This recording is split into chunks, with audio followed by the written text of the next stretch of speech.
ৰূপহীহাটৰ কাছখাইটিত উজনি অসমলৈ যোৱা শ্ৰমিকক বাধা অসম সংখ্যালঘু সংগ্ৰাম পৰিষদৰ। উজনি অসমৰ শদিয়ালৈ কাম কৰিবলৈ যোৱা ২৪গৰাকী শ্ৰমিক উভতাই পঠালে অসম সংখ্যালঘু সংগ্ৰাম পৰিষদে। কোম্পানি আসাম চালানা সরকারে চালা সরকারের দেশ চালা তো গতিকে সরকারি কাম করি না আরে বড় বিধানসভার মধ্যে মুখ্যমন্ত্রী কইছে যে কোন ধরনের আলাপ কোন লাগে হ্যাঁ আলাপ কাল লাগে ইনতিকে কোন শ্রমিক যাবে তো নজনি আসাম কোন বিল দেব তুমি বিল তুমি দিবা বিল দিব হ্যাঁ বিল দিব হ্যাঁ বিল ঠান্ডা হইলো বিল দিব না ঠান্ডা হইলো তোমরা সব এগ্রিমেন্ট করো যারা যারা যেতিয়ালৈ মুখ্যমন্ত্ৰী শ্ৰমিকসকলক নিৰাপত্তা নিদিব তেতিয়ালৈকে কোনো পধ্যেই যাব দিয়া নহ'ব উজনি অসমত। অসম সংখ্যালঘু সংগ্ৰাম পৰিষদৰ এই ধাৰাবাহিক অভিযান অব্যাহত থাকিব। উত্তৰ পূৰ্বাঞ্চলৰ বিভিন্ন ঠাই আছে য'ত মান ইজ্জত আছে, য'ত শ্ৰমিকৰ আত্মসন্মান আছে। তেনে ক্ষেত্ৰত উজনি অসমৰ বিভিন্ন দল সংগঠনৰ মাৰপিটৰ বলি হ'বলৈ দিয়া নহ'ব বুলি হুংকাৰ।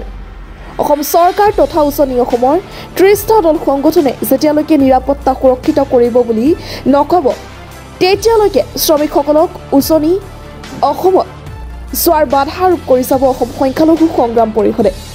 প্ৰথমে শ্ৰমিকসকলক মুখ্যমন্ত্ৰীয়ে নিৰাপত্তা দিয়াৰ ব্যৱস্থা গ্ৰহণ কৰক, পিছে যিকোনো জিলাতে কাম কৰিবলৈ যাওক, আমাৰ কোনো আপত্তি নাই। হয়, আজি চামাগুৰি সমষ্টিৰ কাছাবাটি গাঁৱৰ পৰা আজি ২৪জন শ্ৰমিক উজনি অসমলৈ কাম কৰিবলৈ যাব খুজিছিলে আৰু তেওঁলোকে গম পাই গৈছে যে আমি অসম সংখ্যালঘু সংগ্ৰাম পৰিষদে তেওঁলোকক বাধা দিম আৰু এই কথা গম পাই তেওঁলোকে যিখন ট্ৰেভেলাৰ গাড়ী আনিছিলে সেই গাড়ীখন তেওঁলোকে পঠিয়াই দিলে আৰু পঠিয়াই দি পেলাই তেওঁলোকে সৰু গাড়ীৰে তেওঁলোকে ভাগে ভাগে তেওঁলোকে যাব খুজিছিলে আৰু যেতিয়া গাড়ীত উঠি তেওঁলোকে সাজু হৈছে যাবৰ কাৰণে তেতিয়া আমি অসম সংখ্যালঘু সংগ্ৰাম পৰিষদৰ আমাৰ যিখিনি সদস্য আছে এই সদস্যখিনি গৈ পেলাই তাত গৈ পেলাই আমি বাধা দিছো। কাৰণ যেহেতু মুখ্যমন্ত্ৰীয়ে বিধানসভাৰ মজিয়াত স্পষ্টকৈ কৈছে যে মুখ্যমন্ত্ৰী অসম চৰকাৰ ইয়াৰ দায়ী নহয়, যে যদি উজনি অসমত কোনোবা শ্ৰমিক গৈ পেলাই তাত যদি আঘাতপ্ৰাপ্ত হয় বা কিবা হয়, তাত যদি মাৰপিট হয়, মুখ্যমন্ত্ৰী নিজে দায়ী নহয়, চৰকাৰ যেহেতু দায়ী নহয়। উজনি অসমৰ যি ৩০টা দল সংগঠনে একত্ৰিত হৈ তেওঁলোকে ম্যাদ এটা আন্দোলন এটা আৰম্ভ কৰিছে আৰু তেওঁলোকেও বাৰে বাৰে কৈ আছে যে তেওঁলোকে মানুহ যাতে বা শ্ৰমিক যাতে উজনি অসমলৈ কাম কৰিবলৈ নাযায়, তাৰ কাৰণে তেওঁলোকে বাৰে বাৰে বাধা আৰোপ কৰিছে আৰু মুখ্যমন্ত্ৰী আৰু ৩০টা দল সংগঠনৰ নেতৃত্বক কথাত আমি সন্মতি জনাই আমি এই শ্ৰমিকখিনি উজনি অসমলৈ যাব দিয়া নাই। কাৰণ তেওঁলোকে উজনি অসমত কাম কৰিব গ'লে যি ধৰণে তেওঁলোকক কুকুৰ মেকুৰী ধৰে, তেওঁলোকৰ লগত যি ব্যৱহাৰ কৰে, এয়া নিশ্চয় বহুত ঘৃণনীয় আৰু আমাৰ এইখিনি চাই পেলাই আমাৰ সচেতন মানুহখিনিৰ কাৰণে বহুত লজ্জাজনক আৰু সেইকাৰণে আমি গৈ পেলাই এইখিনি বাধা দিছো যে তোমালোকে যেনে দক্ষিণ ভাৰতৰ কেৰেলা বা তামিলনাডুত যোৱা বা আমাৰ নৰ্থ ইষ্টতে আছে, অৰুণাচল যোৱা, নাগালেণ্ড যোৱা, বিভিন্ন ঠাইত কাম আছে, নিজৰ ঠাইতে কাম আছে, তোমালোকে কাম কৰা। যেতিয়ালৈকে অসম চৰকাৰে বা উজনি ৩০টা দল সংগঠনে তেওঁলোকে ইয়াৰ দায়িত্ব নল'ব যে নামনি অসমৰ পৰা বা মধ্য অসমৰ পৰা শ্ৰমিকসকল আহি শ্ৰমিকসকল আহি ইয়াতে কাম কৰিব, তেওঁলোকে সুৰক্ষা দিব, তেনেকুৱা যদি যাতে তেওঁলোকে কোনো ধৰণৰ ব্যৱস্থা লয় তেতিয়াহ'লে এই শ্ৰমিকখিনি যাব পাৰিব। আৰু যিজন ঠিকাদাৰে নিছিলে সেই ঠিকাদাৰজনক আমি ধৰিছিলো যে তুমি যে কিহৰ ভিত্তিত তুমি লৈ গৈ আছা, যদি শ্ৰমিকখিনি কিবা হয় তেতিয়া ইয়াৰ দায়িত্ব কোনে ল'ব। আৰু ঠিকাদাৰজনে কৈছে যে তাৰ এছপিৰ নম্বৰ দি দিছে আৰু এছপিৰ লগত যোগাযোগ কৰিব দিছে। এছপিয়ে তেওঁলোকক অৰ্ডাৰ দিছে, চৰকাৰী পাৰ্মিশ্যন আছে, আমি পাৰ্মিশ্যন খুজিছো, তেওঁলোকে পাৰ্মিশ্যন দেখুৱাব পৰা নাই।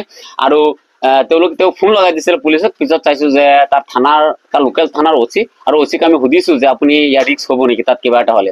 অচি চাহাবে কৈছে যে নাই, মই ইয়াৰ ৰিক্স হ'ব নোৱাৰো। আৰু গতিকে যদি অচিও ৰিক্স হ'ব নোৱাৰে, কোনটো ভিত্তিত আমি এই খাটি খোৱা শ্ৰমিকখিনিক আমি এই উজনি অসমলৈ যাবলৈ আমি দিব পাৰো কওকচোন। আমি কিন্তু সেইকাৰণে আমি তেওঁলোকক বাধা আৰোপ কৰিছো, যিহেতু ভিতৰত সুৰক্ষা থাকিব পাৰে কিন্তু বাহিৰতো সুৰক্ষা নাই। আজি ২৪জন শ্ৰমিক আছিলে, তেওঁলোকে শদিয়ালৈ যাব খুজিছিলে আৰু তাত গৈ পেলাই তেওঁলোকে কামৰ সন্ধানত যাব খুজিছিলে। ইয়াৰ পৰা এবাদুল ইছলাম বুলি এজন ঠিকাদাৰ আছে আৰু সেই ঠিকাদাৰৰ নেতৃত্বত এইখিনি গৈ আছে আৰু আগতে শ্ৰমিক গৈছে, কিন্তু সেইখিনি এতিয়াও তাতে কাম কৰি আছে যদিও তেওঁলোকে এতিয়া বাহিৰতো ওলাব নোৱাৰে, এনেকুৱা এটা পৰিস্থিতিত তেওঁলোক আছে। আমি যিখিনি গম পাইছো মানুহৰ মুখৰ পৰা বা পৰিয়ালৰ মুখৰ পৰা আমি গম পাইছো যে তেওঁলোকে বাহিৰতো ওলাব নোৱাৰে। এনেকুৱা এটা পৰিস্থিতিত সি আকৌ ইয়াৰ পৰা শ্ৰমিক নি পেলাই তাতে কামত লগাব খুজিছে, কাৰণ তেওঁলোকৰ ব্যক্তিগত এক দুজনৰ মুনাফাৰ কাৰণে আজি ইমানখিনি শ্ৰমিকক দি পেলাই এনেকে বিপদত ঠেলি দিয়াটো এইটো যুক্তিসংগত নহয়। যাৰ কাৰণে আমি অসম সংখ্যালঘু সংগ্ৰাম পৰিষদে কলিয়াবৰ জিলা সমিতিয়ে আমি এই বাধা আৰোপ কৰিছো। আপোনালোকৰ অভিযানটো অব্যাহত থাকিব না? আমাৰ অভিযানটো আপোনাৰ চলি আছে আৰু চলি থাকিব আৰু ভৱিষ্যতেও চলিবই এই অভিযান গতিকে যেতিয়ালৈকে ইয়াৰ কোনো সমাধান নোলিয়াই অসম চৰকাৰে বা উজনিৰ 30টা দল সংগঠনে যদি ইয়াৰ কোনো সমাধান নোলিয়াই তেতিয়াহ'লে এই মধ্য অসম বা নামনি অসমৰ পৰা শ্ৰমিক উজনি অসমলৈ যোৱাত আমি বাধা আৰোপ কৰিয়ে থাকিম চুৰিয়াৰ পৰা নাজিমুদ্দিনৰ ৰিপৰ্ট এনি লাইফ